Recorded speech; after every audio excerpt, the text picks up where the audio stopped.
Gari thao lôi thoát đấy, chạy răng Thongba lôi ra cơ. Mình lọc thằng bên này. Gari thao. Ajan, làm gì đây? Xuống đây.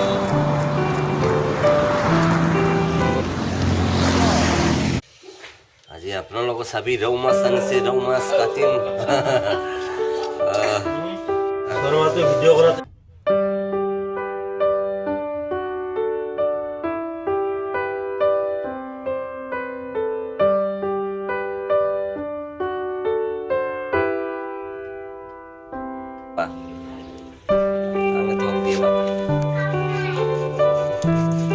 Cầm này, đầu tôi cầm này, thành này.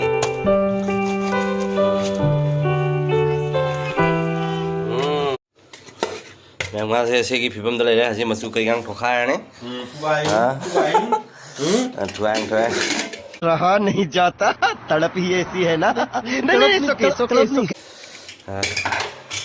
masuk ke TV segala ya. Gira, kalau di bawah lagu na, alge, saya sudah. Sih, thum apa? Thum marinate to khai ya. Sih. Alu di mana lagi? Alu di mana lagi? Alu dia lagi. Kita ini. Nah, jangan orang main. Yo, alu orang lagi. Main to khai đó. Kalau masih tahu sih salam ini nggak học khai sih ngọc khai sih. Aste. Go 1 2 3 go hay không vậy? 1 2 3 go.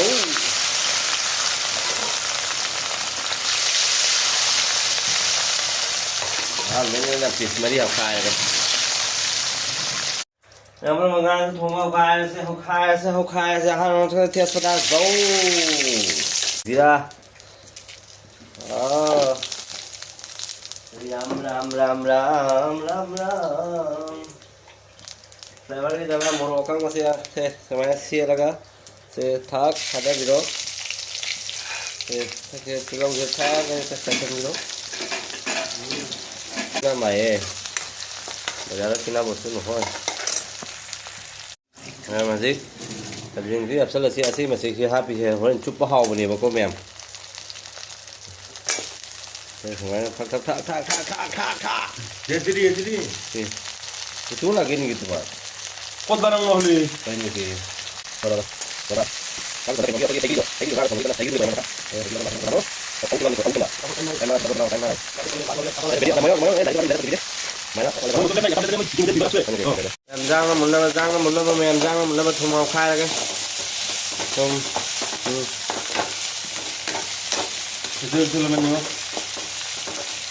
Aku tuh jalan aja mau.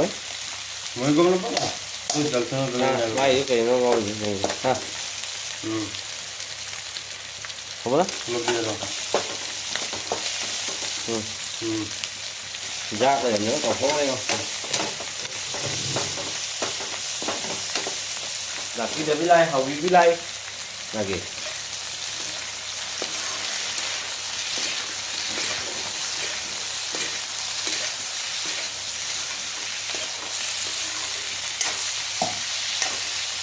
Kopi ở dưới khô này là má ai phải đó.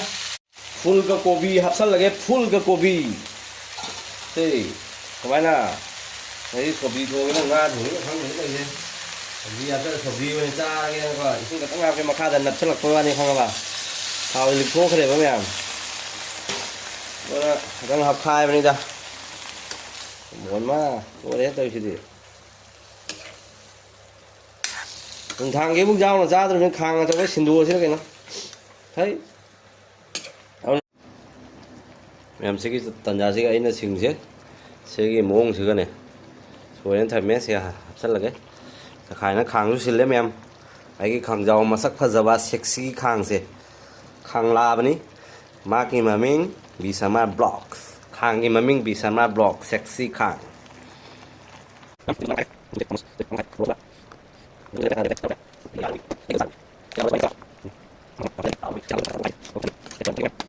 em nga pe he hiểu không udah nga pe Đó ấy khang cái giống đập tắc nó cái giống tròn phật giờ bên mà sắc phật giờ bên xuống đây siêu giống rồi đấy finishing thầy cái thùng sen ăn na thùng làm mẹ ấy buồn đủ thế đó rồi phải đi cùng với sự cọc nó thầm ấy rồi mà đến khang ngầu ra nè mà thế phải đó thế này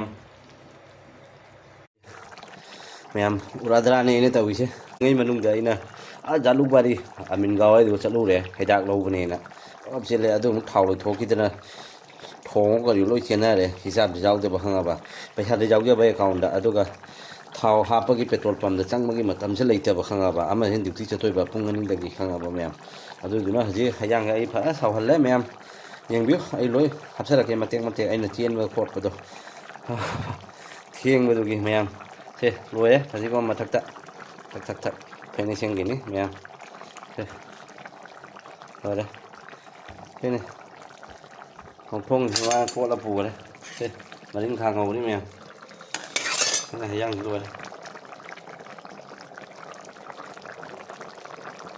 vàng phá tàu là cái.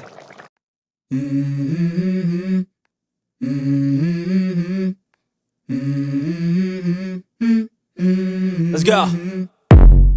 I wake up to a little bit of drool on my pillow, feel like it's gonna be a bad day. Yeah, I'm tired of shit, and the coffee ain't hit yet, damn ain't that great. I don't wanna go to work, cause my boss is a jerk, and I'm not even that paid.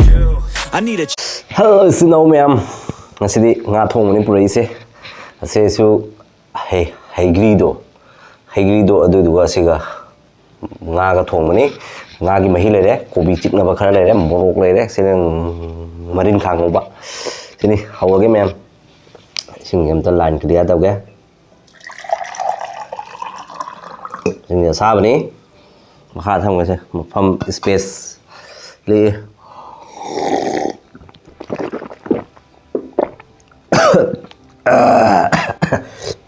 ma'am ai tao hiếm ôm đâu tao hăng cái mèm nó xong just tao nó bắt tao đâu quý đấy video xem tao bắt này angle sẽ cao rồi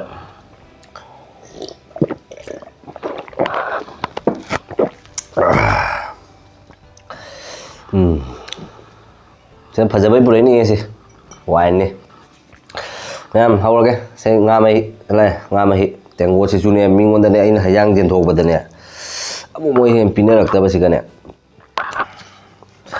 te hawra ke mem se ma kha de hawra ke ha chakla man lo em ni ko chen nei video mate hap thara ke ko hayang ni thong mai mu thatla ga keno do jaluk bari de mu che lo mi ba khanga ba amin gaw mai ki keno je sorai gat ki bristo do lan tho ga keno da chalu mi amin gaw dam emergency oi ba ai kaw ra ba khang ba hayang hello jing da ina mai muthala hau che lu bani na gai pura do sum marak to hang bai se imagine jo ben thau ja dira ke sum khang je ba khang ba doi halak pam dam ni sikna de khara pi re ba khang ba do halak pa da ko mai ma na do duty se oi do ri ba khang ba ina pu chala bani na ma'am hau ge cha wari sura che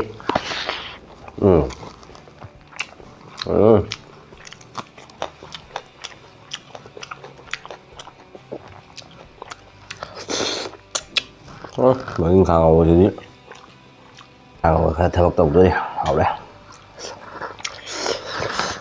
hey halak pun tanda jaluk bari gi bridge so nagi halak ba pun tanda thong lu ka gì thao được thôi lak person xí rồi đấy chen lại ba này in anh là khá là in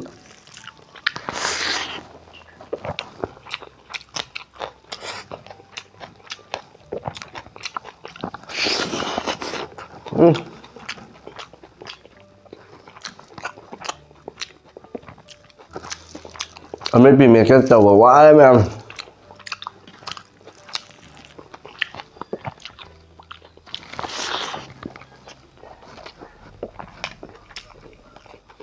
ช่วงงานปิด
làm thùng rất lâu rồi thằng không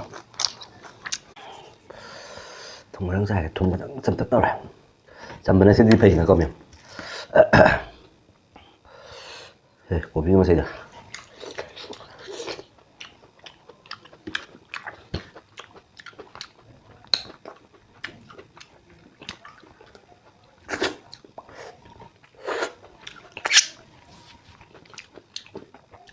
ra đây ra sang này là sao lại thôi đấy thế gì á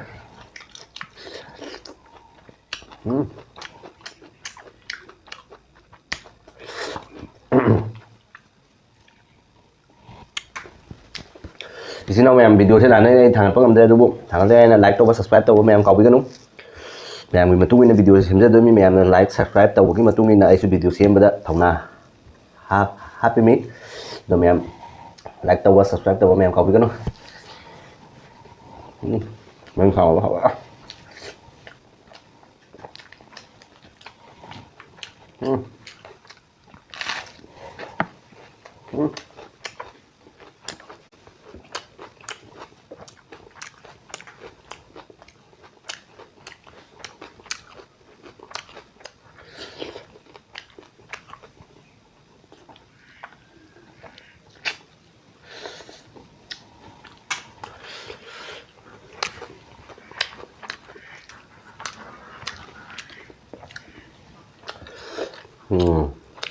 lúc những cái hộp là bà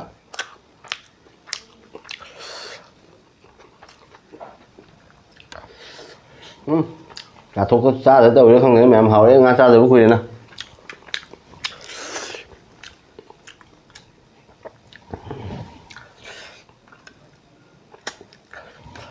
này đó mẹ mang đó thấm mà xa đó bà sẽ nên tôi với tìm bầu trái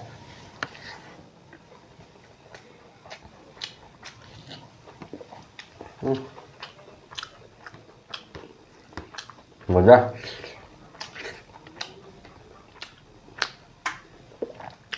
đó mình hàng rồi hả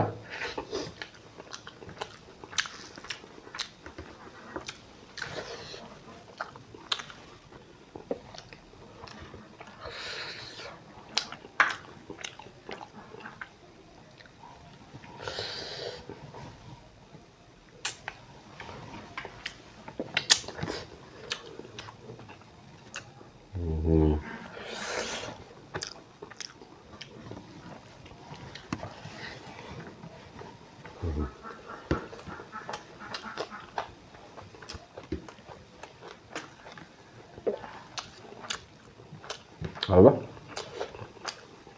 không biết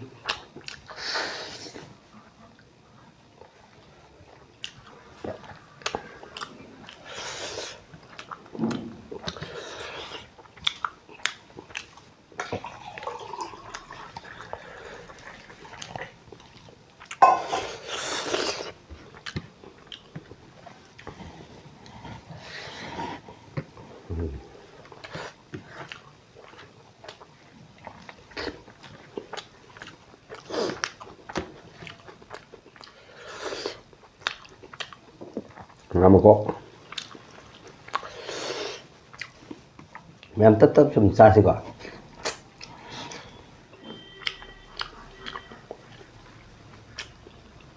em đưa hết luôn nhà pháo với việc của mẹ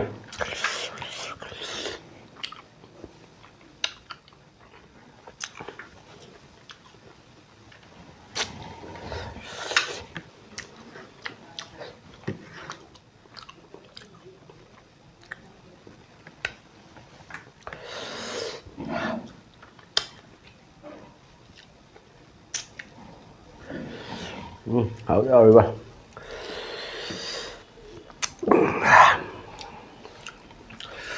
mà hay dùng chai chẳng chứ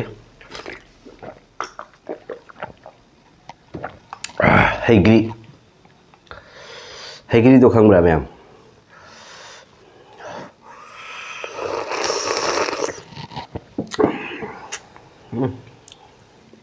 hay ghi ra trả tàu của số hậu này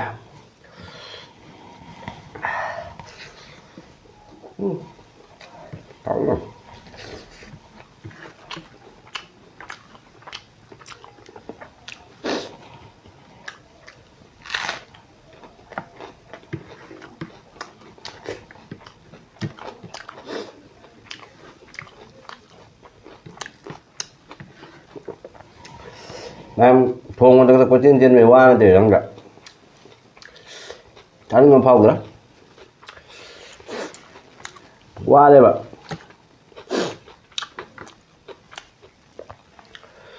học sang không mà một đêm mẹ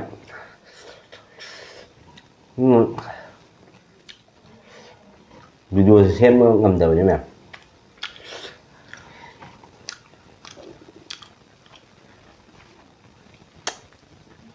mapaan nila iba ito kailangan si Batag doon no tum da kung nila ba nito na tum do ito imanin pa na maung na tàu của đó sửa đi tôm đó đi hàng tôm tôi nó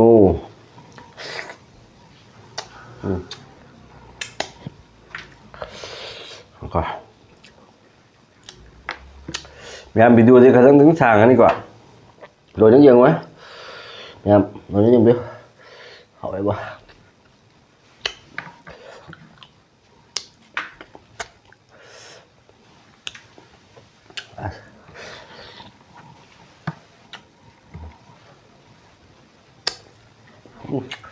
cái thế là thốt super thật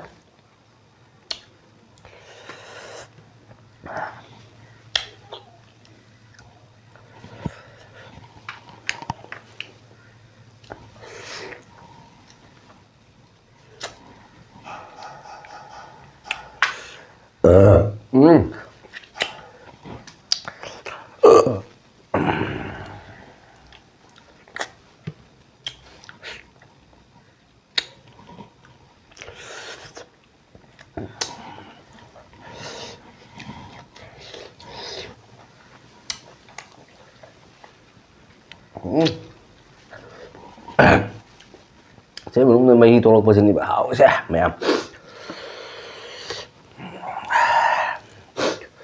Mayam aku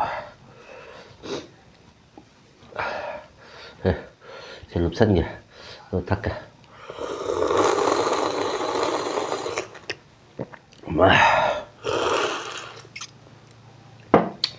sao mà có lối tung mày hết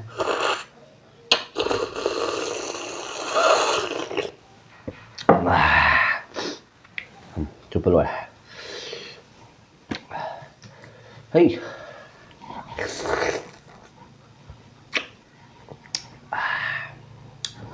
chẳng thế nào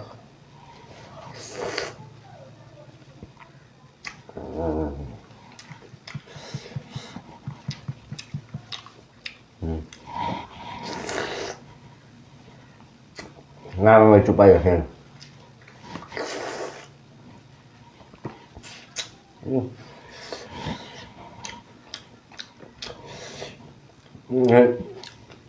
xin có chết hết nhỉ nó là phải đâm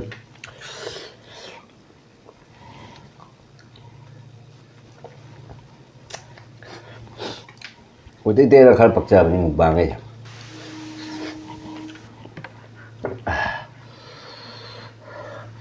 Mia phao mukbang tubar ay tare ni youtuber da mukbang tubar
Kenapa Mama Ibam ya?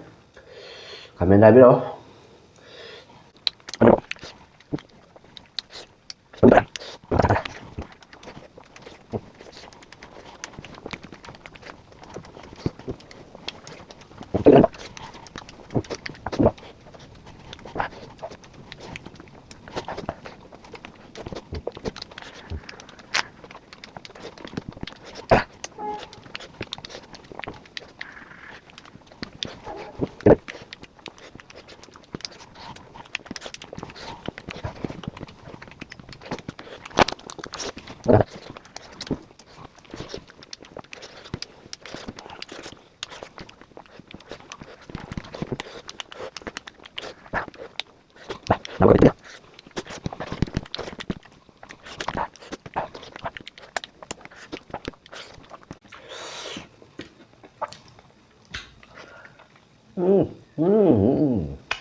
Mau thật lỗi đây sữa.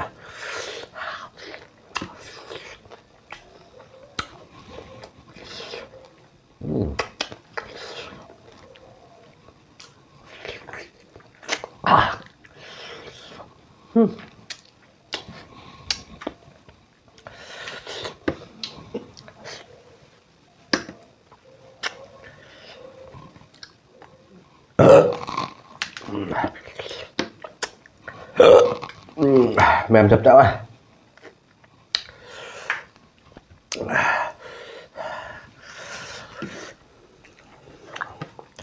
Hey, maru ya.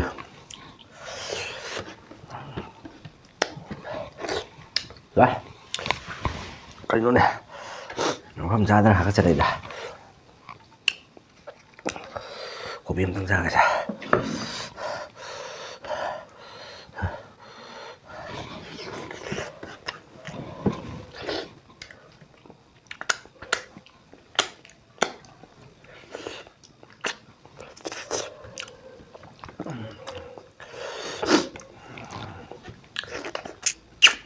À.